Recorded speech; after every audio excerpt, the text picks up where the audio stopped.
Lightning cracked across the southern ridge as the radio went dead. The control tower's last words fizzled into static. Every man in the hangar turned to each other, shouting over the sudden gusts, but she already knew what came next. Her hands moved faster than thought, grabbing her helmet, snapping the comms gear, sliding into her harness. No one had to tell her. She'd seen those clouds before. She'd seen what hid inside them. They told her to stay in the hangar. So she climbed. The ladder. 36 hours earlier, the sky was placid and flat. The salt-blown winds that danced over the edge of Falcon Bay barely stirred the row of grounded aircraft stretched across runway 4A. But inside Hangar 6, the atmosphere buzzed with unspoken competition. Ren Maddox stood near the rear maintenance bench, checking the hydraulic pressure on the nose wheel of a Peregrine 3, the kind of precision job that demanded total quiet. Around her, the airbase mechanics tossed wrench banter, coffee jokes, and raunchy bets across the hangar like it was a locker room, which for all intents and purposes it was. She'd been here 3 years, long enough to memorize the steps from hangar to tower without looking. Long enough to get tired of being asked if she was someone's daughter. Long enough to know not to rise to the bait. "Hey, Maddox," barked Chief Monroe, the lead flight mechanic. "You torque those bolts or just sing to him." Ren didn't look up. She double-checked the torque reading 92 psi, then calmly wiped her gloves clean. "If I sang to sir, they'd still be more responsive than your ex-wife." The mechanics hooted. Monroe didn't. She kept her focus sharp, but she didn't miss how a few eyes flicked her way after that. Not hostile, not yet, but always watching. Always calculating how much space she took up. It had been her father's rule. Outwork the best one in the room. Make no noise about it. So she did. Until the day the sky lit up in her formation pattern. The incoming storm hadn't shown up on radar. That should have been the first sign something was wrong. The second was the test team sent in from Tier 3, half a world away. Contractors with clean boots and black badge clearance. The kind who didn't smile, didn't share their names, and didn't ask permission to commandeer your aircraft. They arrived that morning with a crate, sealed by 6 rivets and a manifest with most of the lines redacted. One of them, tall, silver-eyed jacket, zipped up even in the heat, unloaded it onto the hangar floor, and turned toward Monroe. "We need this calibrated by 0800, he said flatly. "We'll take volunteers." Nobody stepped forward. Ren moved before. She thought she knew the shape before she saw the tag. It was a wingtip sensor, but older. Predecessor tech to the P3 long-range scanning suite, once classified Tier 2, now supposedly decommissioned. But this model? This had edge casing scorched by lightning exposure and heat ripple near the microcontroller slot. She crouched to inspect it, sliding a probe in to measure capacitance. "You familiar with this gear?" the tall one asked. She didn't look up. "Familiar. Enough to know it doesn't belong on anything we fly here." He said nothing. "Just watch. By sundown." She had the sensor linked into an auxiliary control module and loaded into Test Bay 7. The next day, things went sideways.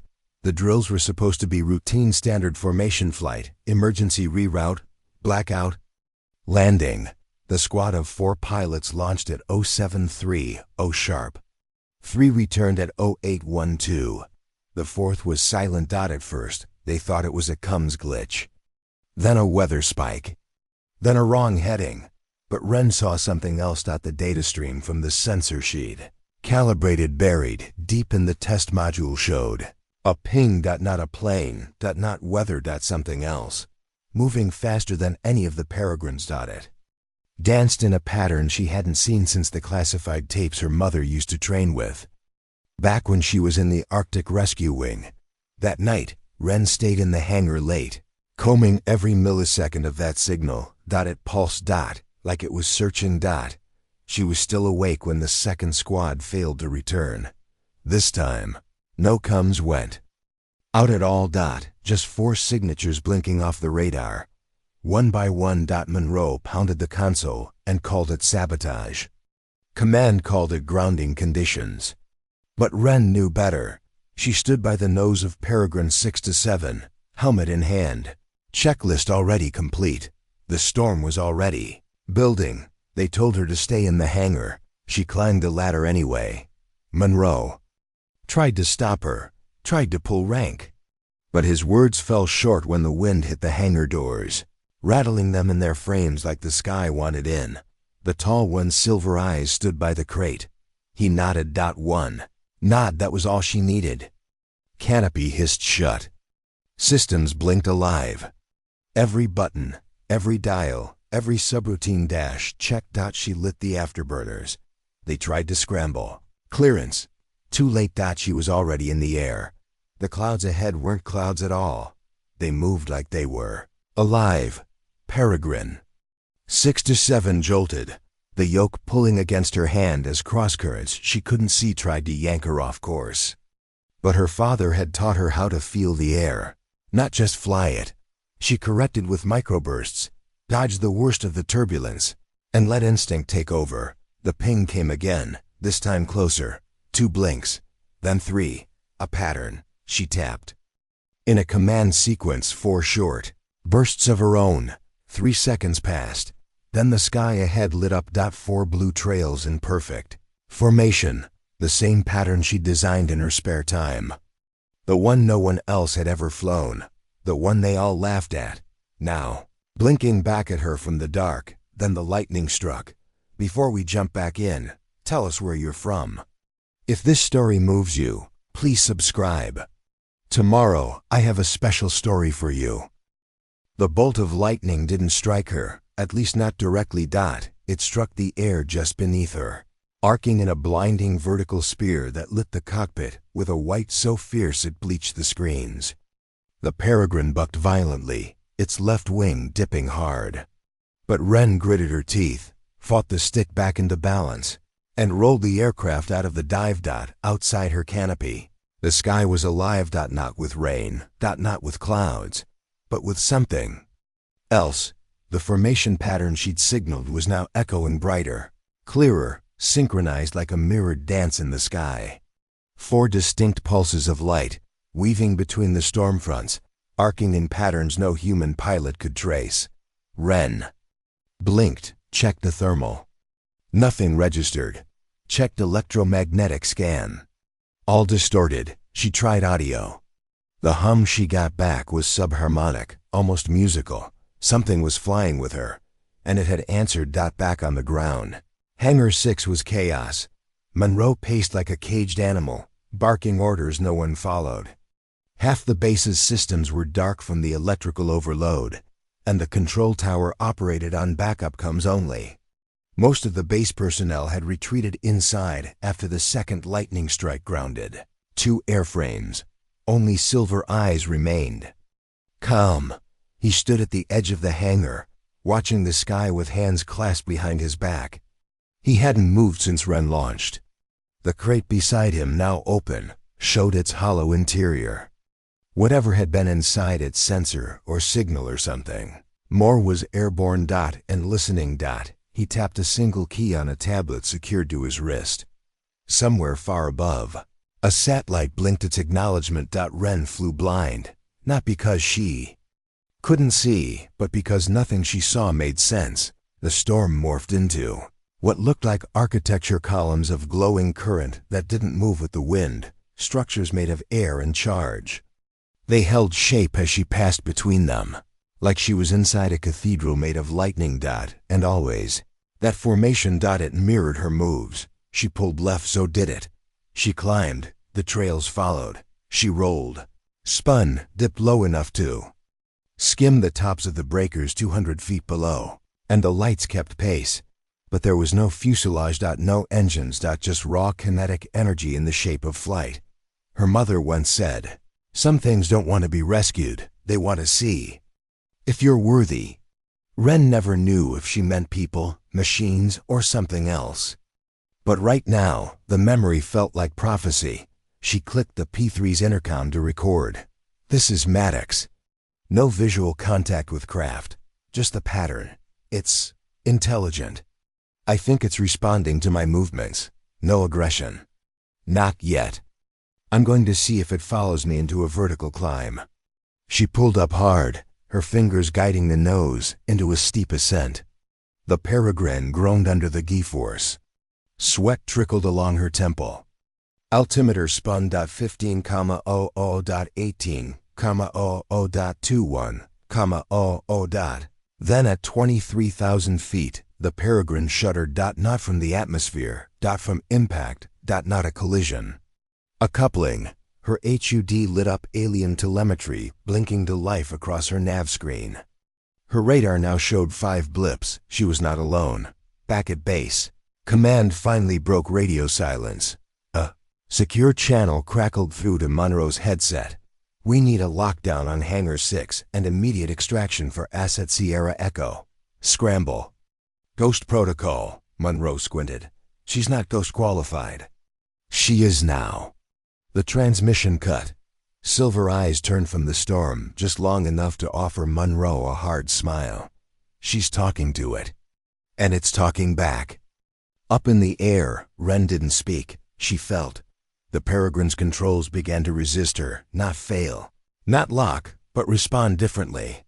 Her inputs translated into fluid corrections that moved faster than possible. As though another system now assisted her reactions. Her bird was flying better than ever. More than that, it was learning. She rolled hard right, then inverted, then banked left in a maneuver she hadn't practiced since simulation camp 6 years ago. The formation moved with her, not like it was chasing, but escorting. Guiding. She understood. It wanted to show her something. At 31,000 feet, the clouds broke. Beneath her, the coast stretched dark and jagged. Ahead, the sea turned to fire. A ring of electrical discharge lit the water perfectly circular, miles wide. In the center, something pulsed. Once, then again. A low-frequency beacon she felt more than heard. She banked for a better view, and the formation flared. The 4 lights broke away from her and dove. Straight into the ring. Wren's heart pounded. Every instinct screamed not to follow. But her hand moved the throttle forward. She dove. The sea parted. Not literally. Not with waves. But with light. She crossed the threshold, and every system in her cockpit rebooted. HUD blinked dark, then reinitialized with a strange overlay glyphs, not letters. Her altimeter spun out, then reset to negative numbers. She was inside something, not a space, a machine, a massive construct, buried in the sea, and she was flying through its core. The walls shimmered with current. Her radio chirped once, then cleared, not static speech. Designation. Maddox confirmed. Integration. Complete. Her breath caught, then pattern accepted. Formation primed, awaiting command. Wren stared at the controls. The message had come through her own. COMMS. She opened her mouth. Then closed it. What do you say to something like that? Another memory. Her father, after a night flight, whispering to her as a child, "You don't control the sky, you ask it, politely." So she did. Execute pattern. The formation responded. Outside her canopy, 6 trails of light spun upward from the structure, then diverged into a corkscrew spiral. A breach opened in the clouds above, revealing a sky so clear it looked painted. Then her aircraft moved, not under her control, with her. Synchronicity she couldn't describe. And they climbed out higher than the peregrine had ever reached. Until the stars themselves blinked back, and one of them moved. Fast. Too fast. Wren's screen flashed one word. Intercept. She gripped the stick. Ready. Drop us if you've ever felt underestimated. Subscribe if you're not blinking. Because the sky's about to answer, and it won't be alone. The first intercept came without warning. Wren's instruments flared crimson. At 87,000 feet. A velocity spike breached the upper thermosphere so fast it shattered the altitude ceiling warnings. She barely had time to see it. A searing streak of compressed heat slicing in from orbital dark. The Peregrine vibrated. Not from turbulence, not from resonance. The alien overlay in her HUD adjusted in real time. A vector line map blossomed across her field of vision, overlaying the exact intercept path and suggesting a counter dot. It wanted her to fight back, not flee. She breathed once, sharply, and banked right. On the ground, Hangar 6 was sealed. Silver. Eyes stood inside the blast doors, which now hummed with their own electrical charge. Outside, base security scrambled to contain what they thought was a rogue launch. Inside, no one was allowed near the auxiliary uplinks. The Peregrine's data stream was routed directly to Command Tier 1. General Rathlow watched the feed from 800 miles away. She's synchronizing? Silver Eyes didn't look up. She's interfacing with what, exactly? That, he said, pointing at the waveform echo climbing the screen, is the real question. In the sky, Wren executed the maneuver. The HUD vector predicted a roll scissor pattern. She'd never flown one outside of theory, and the Peregrine's G limit should have torn her lungs apart. But the aircraft responded like it had rewritten. Physics. Not easier. Smarter. Each movement buffered, compensated, enhanced by the silent system now, piggybacking on her flight. She inverted, looped, then snapped into the intercept. The inbound streak blinked. A decoy. From below, the real threat rose, a torpedo of heat and energy so fast it blurred against the horizon. Wren screamed.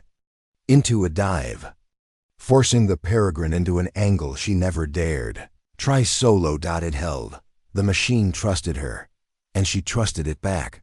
Her wing formation returned. Only now there were 6. The light trails coalesced around her again. 3 left.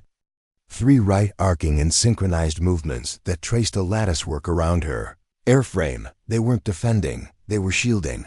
A dome of counter-frequency pulses shimmered around her as the hostile energy blast struck at dead center. The world went white, then dark, and when her vision cleared, she was flying level, untouched. The formation pulsed. Once, twice, then turned, heading toward the upper EXO-SPHER. It wanted her to follow. Base Command Tier 1 descended into panic. She's leaving atmosphere, someone shouted. Negative air return at this velocity. What's her oxygen reserve? Silver Eyes remained still. She's not flying a Peregrine anymore. Wren saw the edge of the planet. The curvature spread below her like a secret painting. Ice caps. Storm fronts. Silhouettes of satellites blinking like fireflies in a sea of ink. Then the stars parted. And from behind the veil, the source revealed itself. It wasn't a craft. It was a vessel of pure geometry. Not built, formed. A tessellated shell of shifting planes, anchored by gravitational patterns that didn't obey mass or inertia. It hummed in ultraviolet tones, the kind human ears couldn't hear, but her mind could almost understand. The formation led her into a spiral path toward it. The Peregrine didn't resist. It adjusted. Inside the cockpit, her own screens faded. New ones replaced them. Not physical, not digital. Projected. Symbols danced in front of her eyes. Not letters, not math. Intent. A question offered in silence. Do you accept? Wren swallowed. She thought of her mother's missions, her father's whispered rules. All those years of being overlooked, sidelined, told she didn't belong outside the hangar. She pressed her gloved palm against the projection. The cockpit dissolved. She didn't fall. She transferred. One moment in the Peregrine, the next inside a larger interface. She could see everything. The entire vessel systems responded to her thoughts, her flight instincts.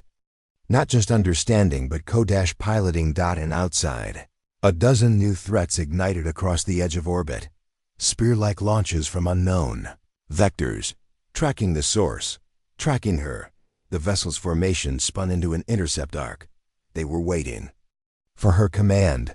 This time, she didn't hesitate. Break. Form defensive curtain. Flank left. The formation obeyed Dot, and she moved. Faster than anything Earth had ever launched. The intercept began. Down at the base. Silver eyes turned to General Rathlow. It's not just contact anymore. What is it then? Silver eyes watched the last telemetry. Ping before it vanished from Earthbound sensors. He smiled. She's become command. Ren spun through the breach, her ship lattice pulsing with sentient light. The hostile spears closed in, but she traced patterns in her mind evasion spirals, cross-path parabolas, decoy bursts. The system anticipated. Her, amplified her. Each hostile shot met a mirror, reflected, redirected, countered. She wasn't just flying. She was shaping the battle. The final projectile locked on. She closed her eyes and opened a doorway. The space between one moment and the next flexed, and the projectile passed harmlessly through a dimensional echo. Her formation returned. 6 lights strong. One more pulse. Then silence. Back in orbit. The stars flickered. Something had shifted. The vessel, the one she'd merged with, lowered its tone. A signal was broadcast. Not to her. To others, scattered, hidden, dormant. Across the sky, 3 more echoes answered. Geometry in motion. They had been waiting, not for contact, for permission, and she had given it. Drop if you're starting to realize this was never about a single pilot. Subscribe if you want to see what happens when Earth stops being the only one watching. The sky wasn't silent anymore. It sang. Not in notes, but in pulses. Not in sound, but in resonance. Ren sat at the core of it all. No longer inside the peregrine. Not even inside a cockpit. She was interface, system, and pilot merged with the vessel, now cradling Earth's exosphere like a silent guardian. The formation hovered just beyond the thermosphere, phasing in and out of visibility like starlight over a lake. But something else stirred below. A response. From Earth. And it wasn't friendly. General Rathlow paced Command Tier 1, eyes locked on the blacked-out feed. I want her down, he barked.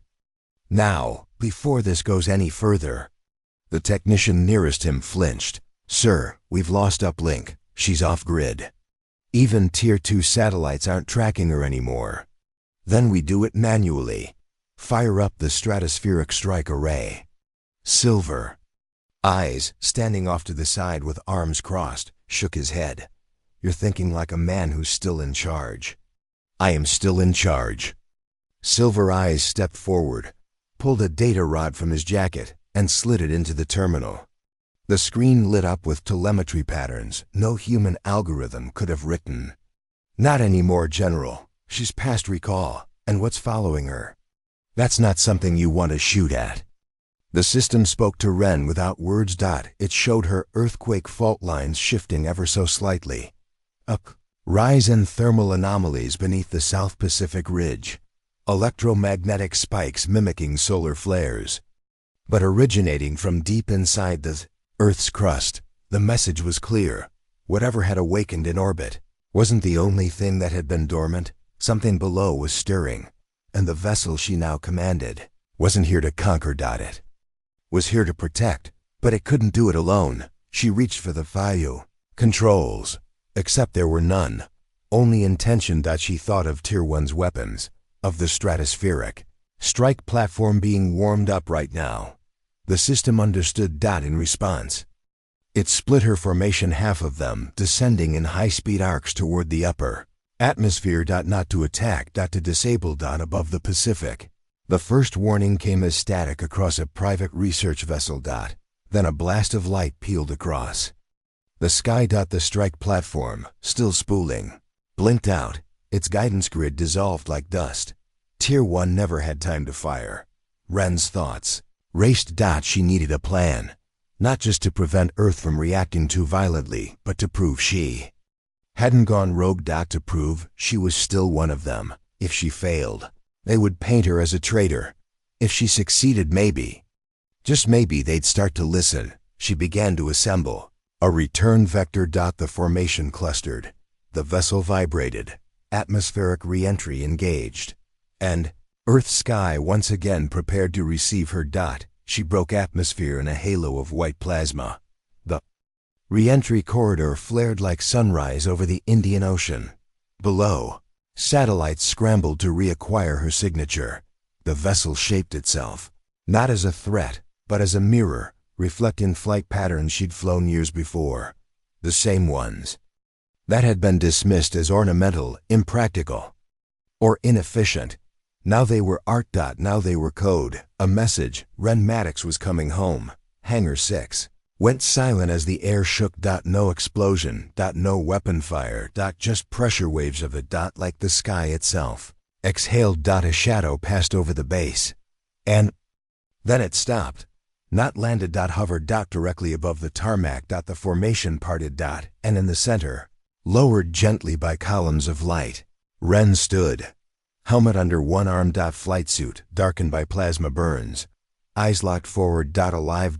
And more than that dash changed. Silver eyes stepped forward as the base scrambled around them. Ren didn't flinch. He nodded. They'll want answers. She returned the nod. So let's give them better questions. Behind her, the vessel remained motionless, but every camera caught it, the angle of its fins, the shimmer of the energy. It held back. It wasn't threatening. It was waiting. That night, Tier 1 Command filed 3 classified reports. All redacted, all marked with a new designation: Project Skyform. Status: active. Lead interface: MAD-W-7. Mission: to monitor, respond, and if necessary defend. But beneath that last line, another: Emerge. 1, not entered by human hand. Requesting further interface expansion. The system wanted more. More pilots. More minds. Ren read the line and whispered, "We're not the only ones watching." Drop a if you'd follow her into the sky. Subscribe if you're ready to find out who or what else might answer the call. At 0400, the sky blinked again. No sound. Just a flicker, like someone turning a page. Every satellite in low Earth orbit recorded the anomaly, a ripple of light too structured to be aurora, too fast to be atmospheric distortion. It appeared above the North Atlantic for less than 2 seconds, then vanished. But Ren had already felt it. She woke in a cold sweat, standing barefoot inside the quarantine chamber beneath Hangar 6, still in recovery from the interface. The sensors around her blinked red, tracking a sudden spike in neural activity. Not hers. The system's. Something had arrived. The debriefs had grown useless. General Rathlow barked questions. Ren answered only with what she knew. The system hadn't threatened. The formation had protected. And she had acted because the vessel asked for her, not because she intended to defy orders. But that wasn't enough. You disappeared off the radar. Because radar was never built to see what I saw. You let something take you. No, General, Ren said, voice steel. I let something choose me. By 0600, the ripple was everywhere. Weather balloons malfunctioned.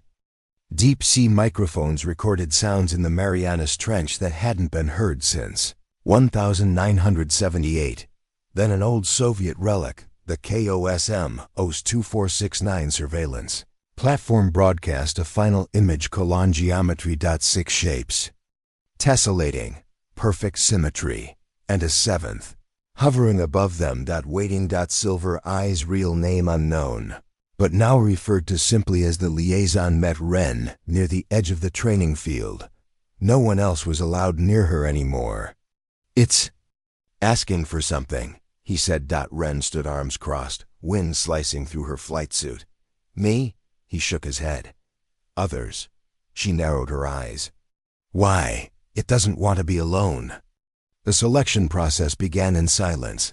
Ren oversaw it from a sealed briefing room, reviewing personnel files flagged by behavioral algorithms she hadn't written but now understood instinctively. Not the fastest, not the strongest, but the most attuned. 6 candidates. 1 from each hemisphere. All different backgrounds: search and rescue, meteorology, submersible navigation, satellite operations, deep field astronomy. even an exobiologist who had never piloted a craft in her life. But they shared one trait. They all had once felt the sky answer back. The sky did more than answer. It called. The seventh vessel blinked into view over Antarctica, transparent at first, then luminous as the formation rejoined it. It drifted in place, casting no shadow, waiting for the new arrivals. Wren prepared the peregrine again, not for flight, but for escort. She'd lead them to it. The others would decide if they were ready. The system would decide if it agreed. Back at Hangar 6, the liaison leaned against the comms table. "They still think this is about weapons," he said. Wren smirked. "Then they've already lost." He glanced at her. "Why you?" She paused. "Because I stayed in the hangar until it needed me not to." Above the southern ocean, the sky shimmered. Wren and the 6 new candidates formed a staggered line, their vessels encased in interface-capable shells, provided by the system. No controls, only the will to fly. They moved into formation. The sky opened, one by one. They disappeared. Not vanishing, integrating, becoming. The last to go was Wren. She paused at the breach, looked back at Earth. Then forward, toward whatever came next, and smiled. "Drop a if you felt that ripple. Subscribe if you'd fly through it anyway." Darkness greeted them on the other side. Not empty, not cold, just vast. The kind of vastness that didn't care what galaxy you came from. Wren floated in a chamber of living light. The interface wasn't mechanical, it was symbiotic. Her breath echoed with every pulse of the structure. She felt the presence of the other 6, not in vision or sound, but in intention. They were all being shown something, and none of it came in words. The vessel unfolded. Wren's human mind struggled to comprehend. It wasn't just one ship, it was layers of ships. Nested realities. Interlocked systems built on a physics Earth hadn't even theorized yet. The corridors had no walls, just events, memories, decisions, consequences. It didn't fly through space. It rearranged it. Every second she spent inside rewrote something small inside her, not erased. Refined. The liaison stood alone on the viewing deck at Tier 1's high-altitude command center. He watched the holographic telemetry stream vanish. "No signal since they passed through," the tech behind him said nervously. He nodded. "Good. Sir, we have no idea what just happened. No contact, no fallback. They could be lost." The liaison turned. His eyes looked almost amused. "They're not lost. They're being asked." Inside the vessel, Wren hovered before a sequence of shimmering symbols. Each symbol pulsed when she focused on it. One resonated strongest. She reached for it. A rush of motion. Not movement. Translation. She was somewhere else, floating over a battlefield she didn't recognize, but one that remembered. Her scorch marks in the soil, shattered weapons made of light, and bone. Skies stained with storm. And scattered across the horizon. Remnants of something eerily familiar, peregrines, but older. Broken. The others were each seeing different scenes. Memories not their own. Histories, not written yet. One floated through a library that stored planets as books. Another walked along the inside of a sun, where time folded inward. A third found themselves in a chamber where their own voice echoed back 1,000 possible futures. Each vision carried weight. And the same message. You are not the first, but you may be the last. Wren's battlefield shifted. Now she stood in her childhood backyard. Her father sat on the porch steps, cleaning a rifle that hadn't been used in decades. He looked up at her, smiled gently. "The sky is old, kiddo, but it never forgets." She blinked. He was gone. The grass dissolved into light, and she was back inside the interface. The others rejoined her, each of them wide-eyed, silent. They had been changed. She saw it in how they carried their breath. The system pulsed again. Another invitation. Another choice. They flew together. This time. Not in formation. In convergence. 7 trails of refracted energy spiraling through a void where time bent at angles. They pierced dimensions, brief flashes of alternate Earths, histories, where the sky had burned, where voices like theirs had never risen in time.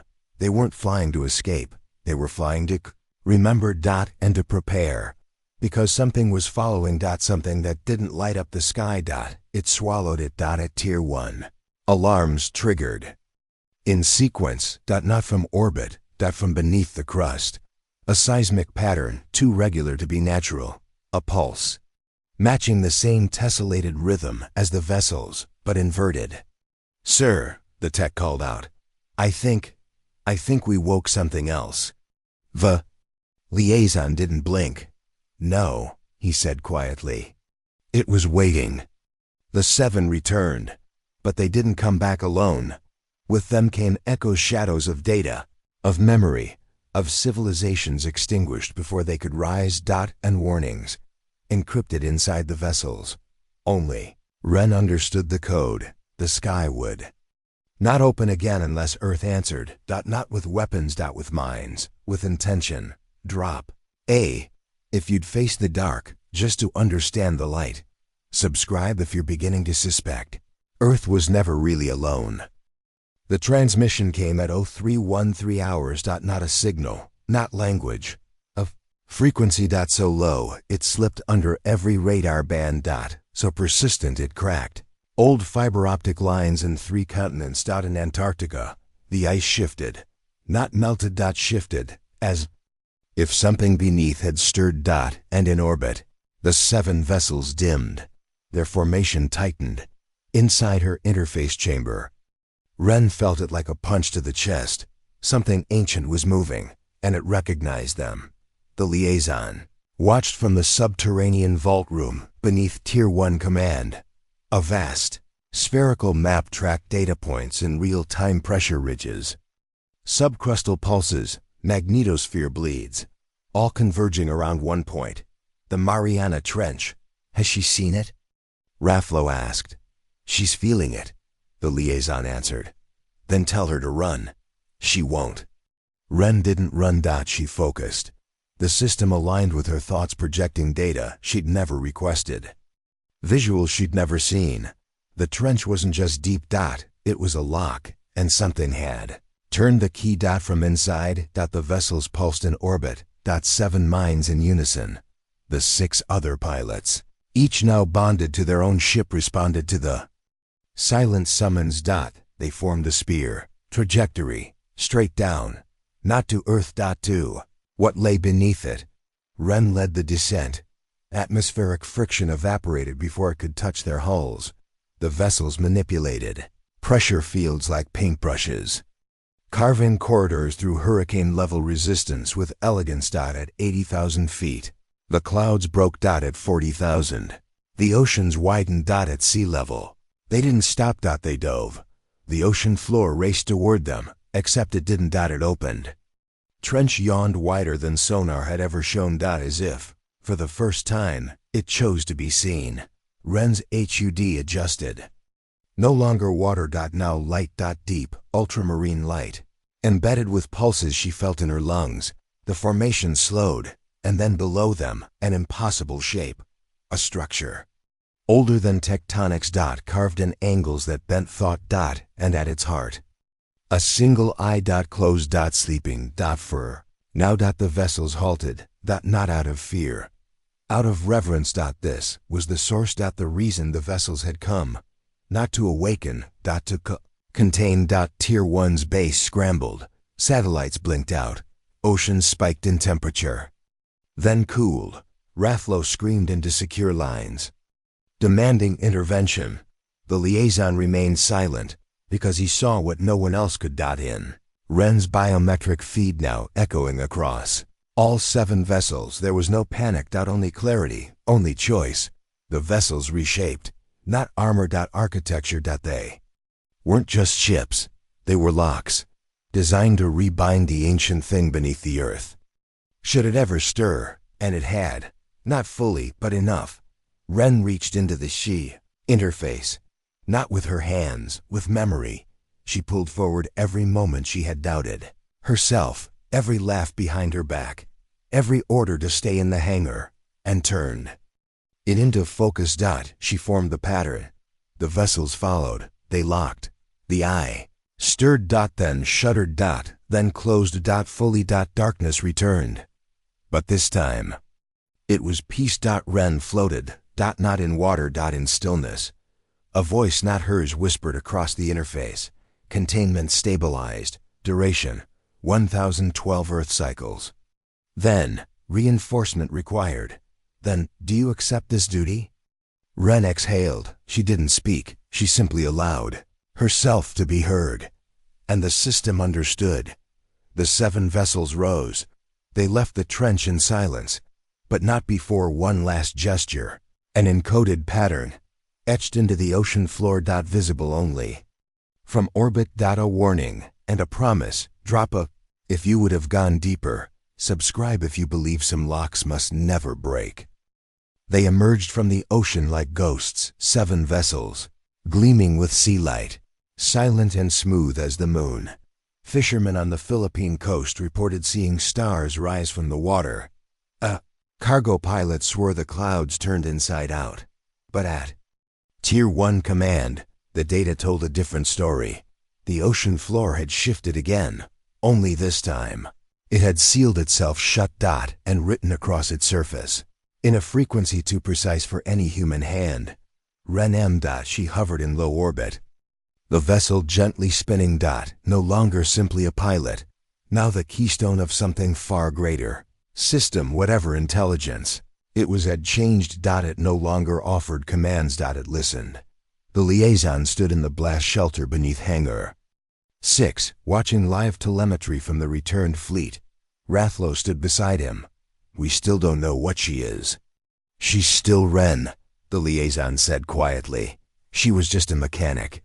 The liaison glanced sideways. Then maybe. You should have treated her like more than a bolt turner. Inside the vessel, Ren met with the others in projection. Not virtual, shared cognition. Each pilot now experienced fragments of the other's mind streams, instincts, even smells. The biologist smelled cut grass. The satellite technician heard lullabies. In binary, Ren felt them all, and more than that, she anchored them, each of the others, now sensed through her. Like she was the grounding point in a field of lightning. The sky began to behave differently. Storms veered from cities with no meteorological cause. Auroras flared where they had no business being. A child in Reykjavik drew the 7 ships in crayon, calling them sky shepherds, before ever seeing a photo. The world didn't panic. It wondered. Tier 1 was split. Half wanted to launch nukes despite knowing they'd fail. The other half began drafting protocols for cooperation. But both sides knew one thing: whatever happened next, Earth was no longer a closed system. The door had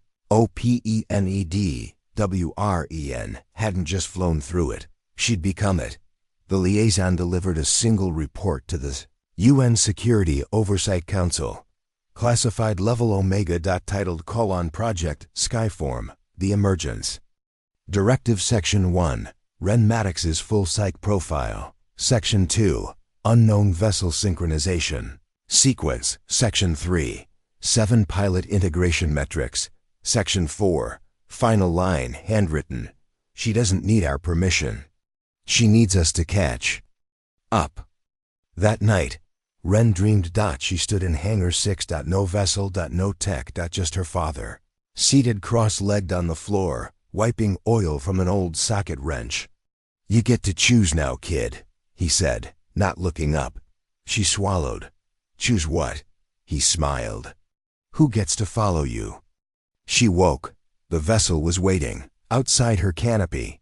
Earth turned gently below, oblivious, beautiful, in need of guardians who understood restraint.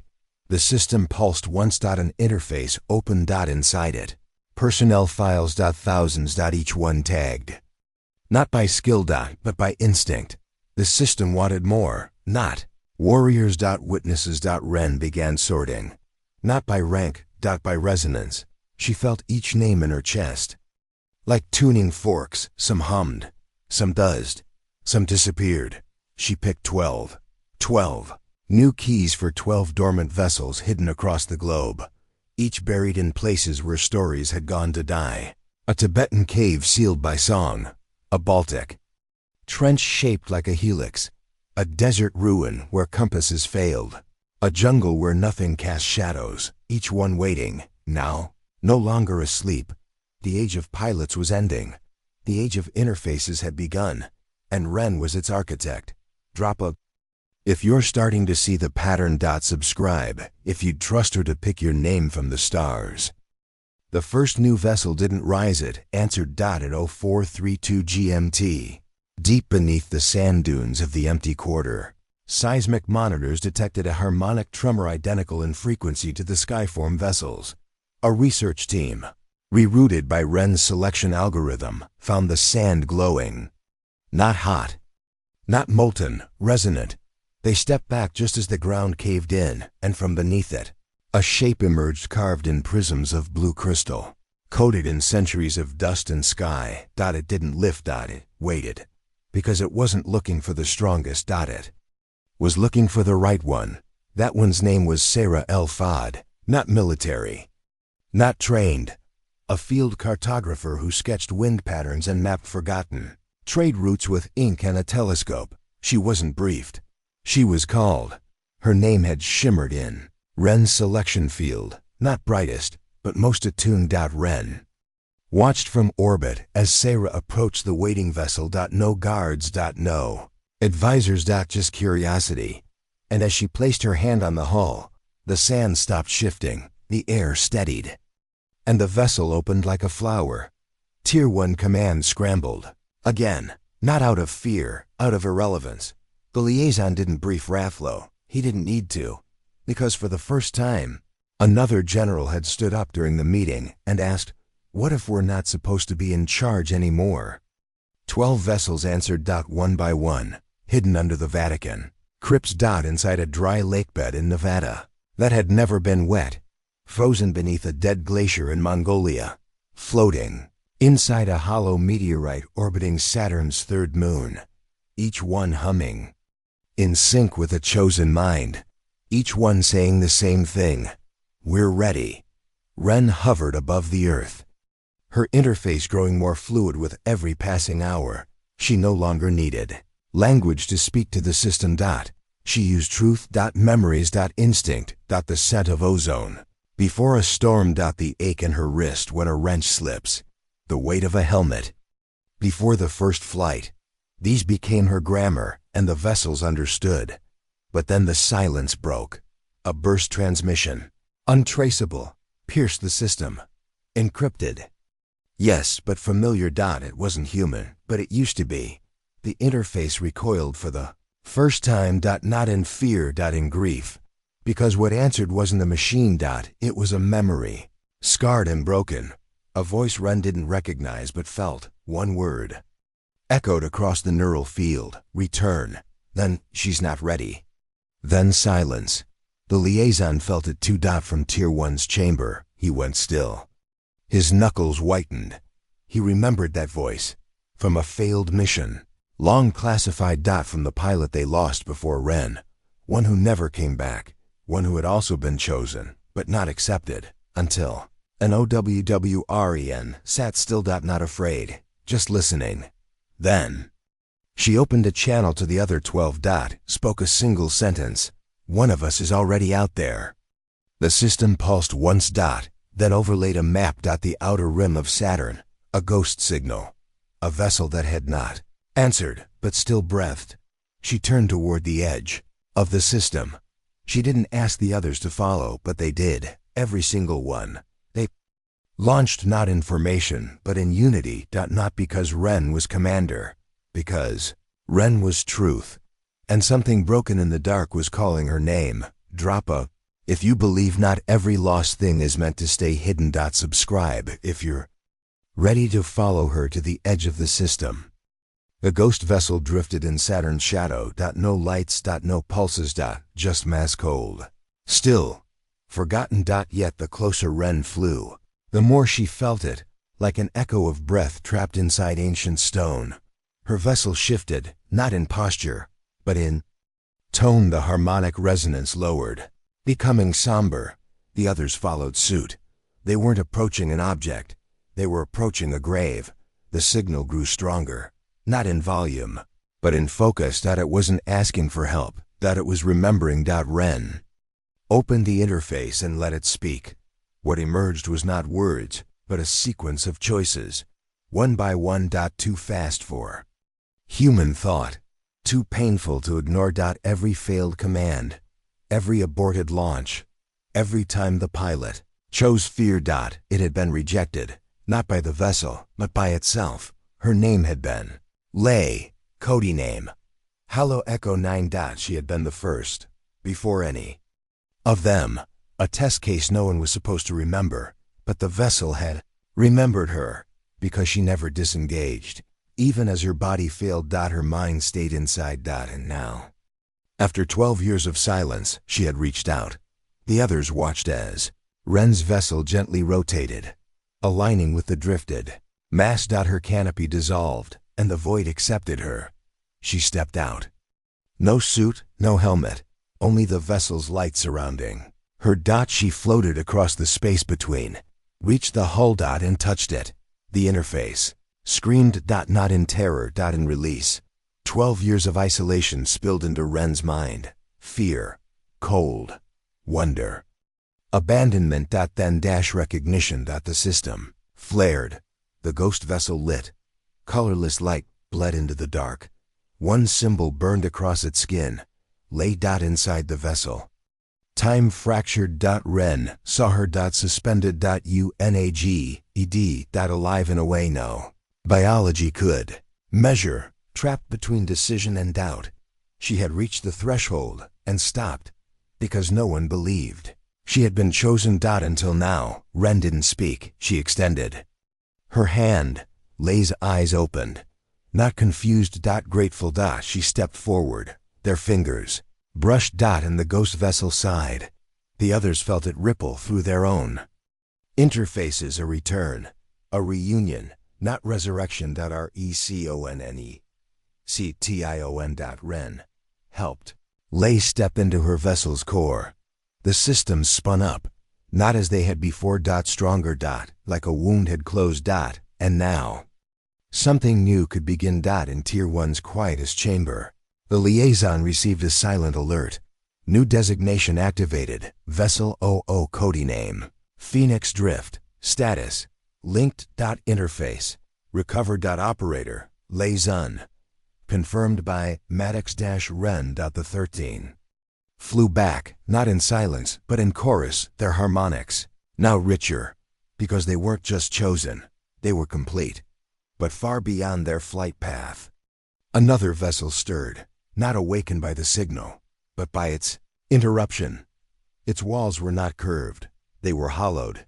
Its core did not pulse. It to HIRSTED that had once been part of the pattern, but had chosen hunger over harmony. And now it had seen the 13 and remembered what it had lost. Drop a if you'd have reached for her hand too. Subscribe if you know that even ghosts deserve someone who believes in them.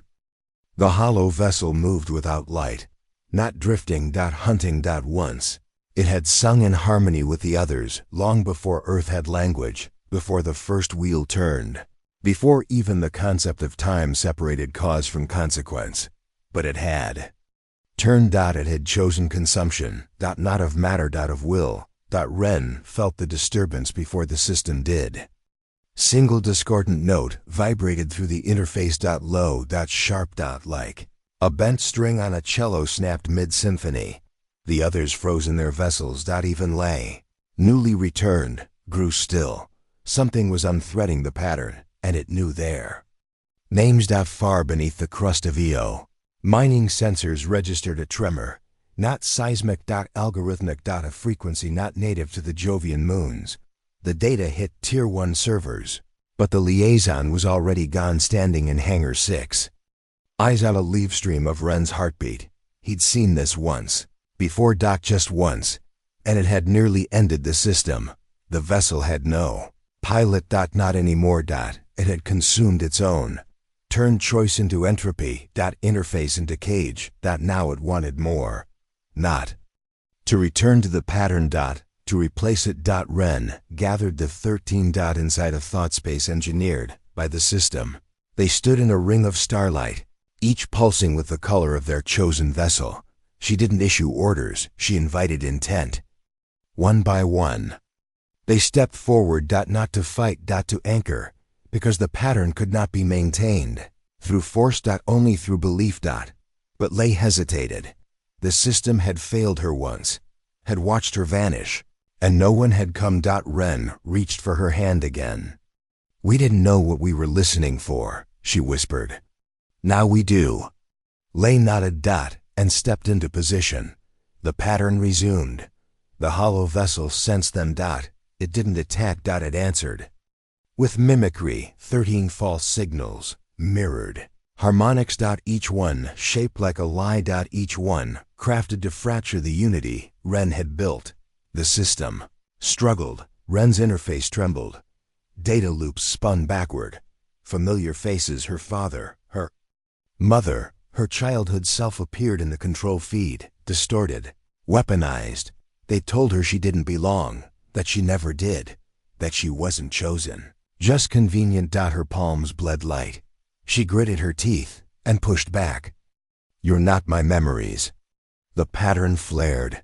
The others echoed her thought.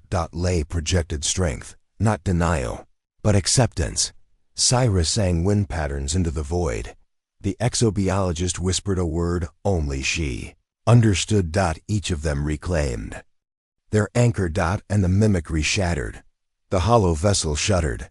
For the first time in its exile, it felt something it had long forgotten. Loss. Not of control. Of hope. Because the pattern did not fracture. It expanded. The system pulsed. Till does not fracture. It's some fracture. It expanded. A first of them pulsed. New symbol appeared. Not 14. Not 15. But many.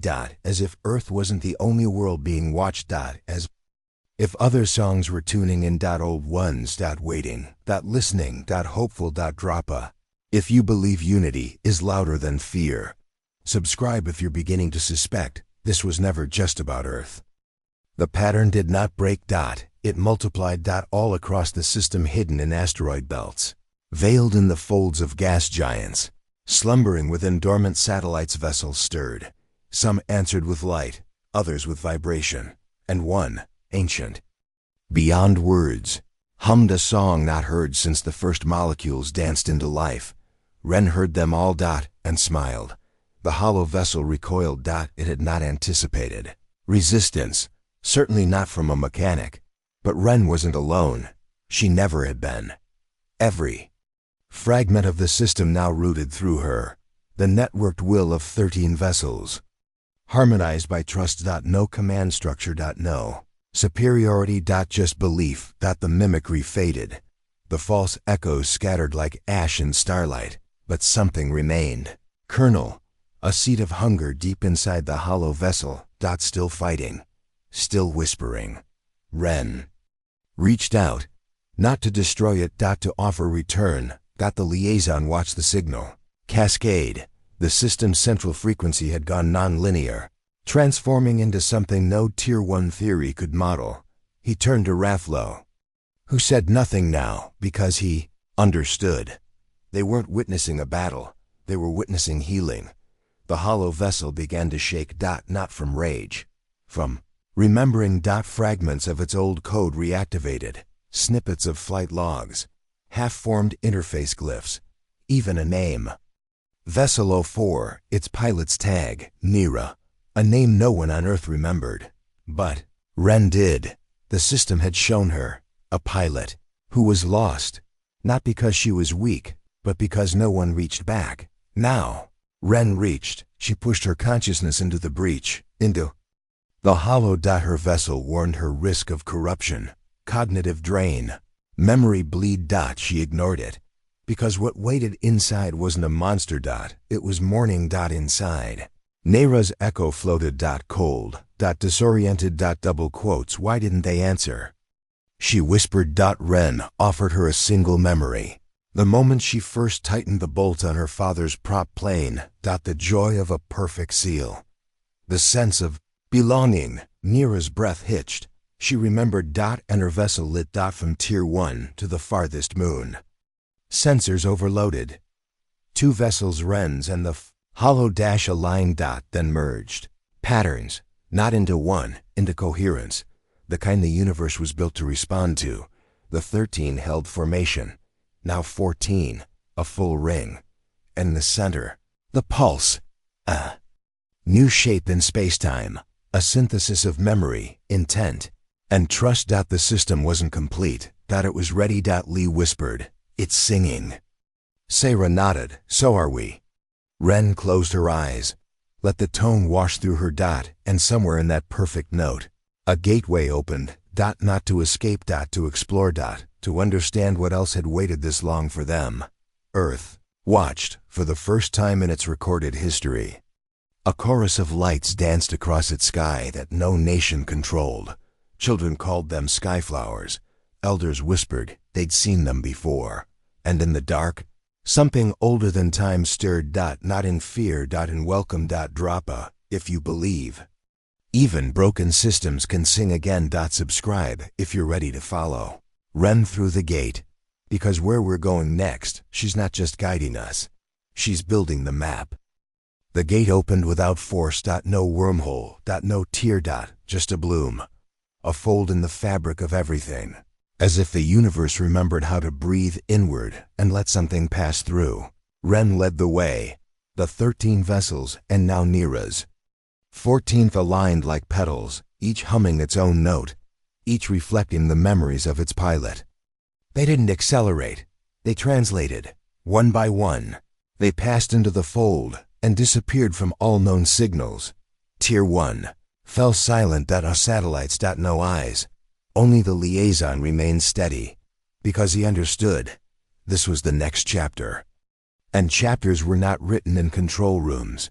They were written in trust.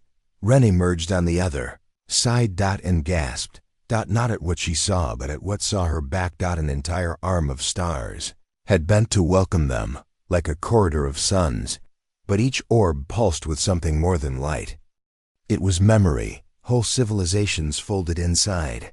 Those stars. Some long gone, some still waiting, and one already speaking. The message came without sound. It played across her vessel's interface like a symphony of cause and effect. The symbols were old, but the tone was familiar, a kind of collective breath.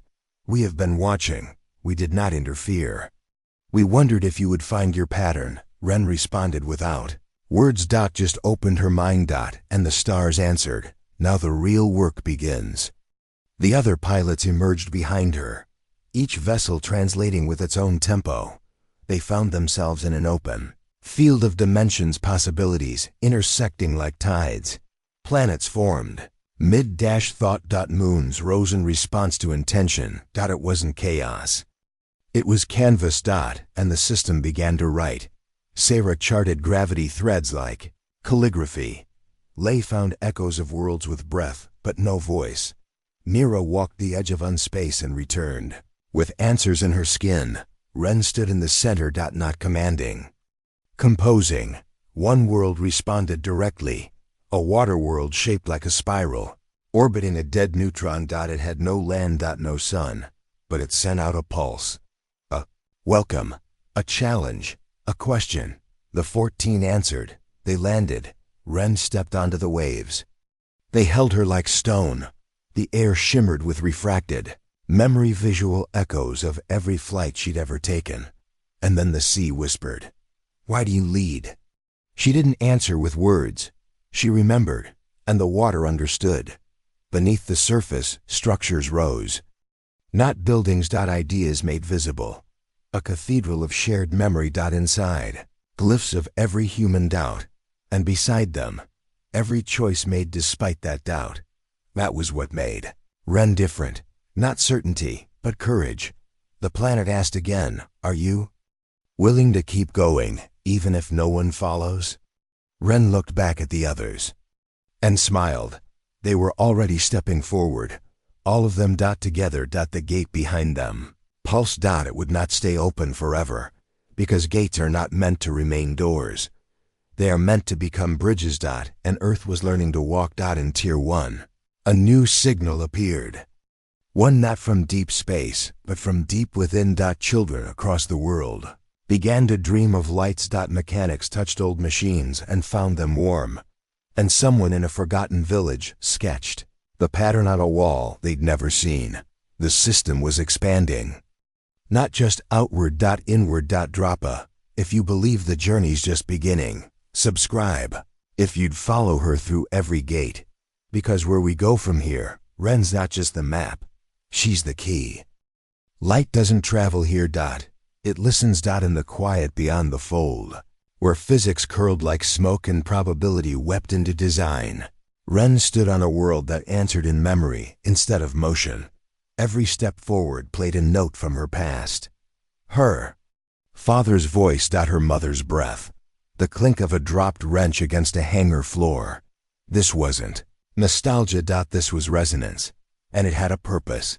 The system had brought them here for a reason. Not to lead. To build. What lay ahead could not be navigated alone. It required architecture of trust. And Ren unassuming. Quiet Ren was the cornerstone. The others explored too. Each drawn to landscapes shaped by emotion. Lei found a tower made of her own regrets. Seira watched wind sketch equations she had only guessed at. Nira saw a mirror of the vessel that had once caged her, this time open, soft, warm. They were not being tested. They were being invited. To let go of what they had carried. And become what they were meant to be. The planet pulsed, a rhythm so deep it blurred thought. The interface translated. Build the signal. Extend the bridge. Ren stood at the eye of the storm and began, not with machines. With memory. She laid the foundation using her childhood afternoons, the smell of engine grease, the quiet after her father's last plane landed, the sound of the world forgetting. Her and her choosing to be enough anyway. The system absorbed each fragment and began spinning it outward. Weaving architecture not from steel but from understanding. Tier 1 watched in disbelief. The liaison stepped aside as a new class of interface specialist, none of them military, were brought in to interpret the incoming data. Linguists, midwives, poets, and a retired welder who looked at the schematics and said, "Looks like she's building a memory engine." He wasn't wrong. The memory engine pulsed. It tethered Ren's pattern to the others, allowed their minds to blend, not to control, but to collaborate. A cathedral of presence. An echo of everything human and everything becoming. From the edge of the fold, new vessels appeared, but they didn't fly. They knelt. Each one bringing a fragment of its world. And each one waiting for permission. Ren looked to her circle, then back at the vessels. And nodded. The bridge began. A literal arc across the dimensional tide. Composed of 14 heartbeats, laced with every memory that had shaped them, threaded through the willingness to listen first. Build second. As it stretched, Earth responded. Oceans formed tides and sink. Storms calmed. Mid-howl. And the first child born beneath its glow cried a note that matched the skyform.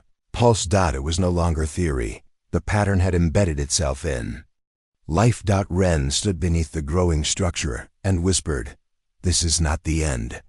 The system replied, "Then show us the next beginning," and she did. Drop a. If you know that real leadership is quiet, subscribe.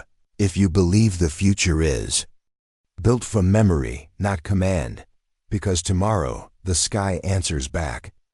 The bridge was nearly complete. It spanned not distance, but understanding. Each being was a story, each joint a risk someone had taken, and at its center, Ren stood not as architect, not as commander, but as witness. The sky had stopped asking if she was ready. It had started listening to how she breathed, and breathing back. Earth stirred. Every Seismic monitor blinked in rhythm. Glaciers cracked with care. Not collapse. The Sahara whispered ancient water lines. And children born that week woke with patterns drawn on their skin. Not tattoos. But memories. From before. In orbit. The 14 vessels took final formation. They did not face outward. They faced in, toward the bridge, toward each other. Because the next step wasn't expansion. It was integration. Ren inhaled. And so did the system. All at once. From Tier 1 to the void past Saturn. From cave paintings no hand had touched in 10,000 years. To a neural net formed in a child's dream. Everything connected. And then the bridge pulsed once and began to sing. It wasn't music. It was memory. Ren heard her mother whisper, "Be still with it." Her father's footstep in gravel. Lay's sob of return. Sarah's laugh in the wind. Nera's silence turned courage. And hundreds more. Each pulse was a story, folded into time. And time now bent, not forward, not backward, but wider. New vessels answered, some shaped like knots of rain, others like seeds mid-sprout. None aggressive. All listening, and they asked the same thing. Can we join the pattern? Ren didn't answer. She stepped aside, and the bridge opened. Back on Earth. The liaison placed a single envelope on Rathlo's desk. The label read, "For when you're ready to listen." Then he left the room and didn't return. In the final hours of the bridge's growth, Ren's vessel dissolved around her. Not broken. Evolved. Her body no longer moved with thrusters or pressure seals. She moved through trust. Through memory. She was not becoming more. She was becoming clearer. The last arc locked. The system dimmed. And then clarity. Across the bridge, a world revealed itself. A twin to Earth, but younger, more scarred. Its people waiting, not for rescue, for recognition. They had built a pattern, too, but their bridge had never finished. Until now. Ren stepped through first. Alone. Not because she had to, but because the pattern had always started with a single choice. And when her foot touched the other world, they recognized her. Not by name, but by rhythm. And someone stepped forward, a woman, with metal-threaded skin and eyes like dusk. She extended her hand. Ren took it. And the pattern completed itself. For a long moment, across all known space, there was no war. No fear. Just transmission. Not of commands, but of memory. Shared. And in the sharing peace, on Earth, the systems quieted. The skies softened. The pattern no longer pulsed in bursts. It beat gently. Like a heart. Alive. Present. Home. And at the edge of it all, Ren whispered, "This is just the start." And the stars nodded. This story took us a long time. If you like it, subscribe. Now back to the story. 2 more great stories are next. Don't miss them. Subscribe and turn on notifications.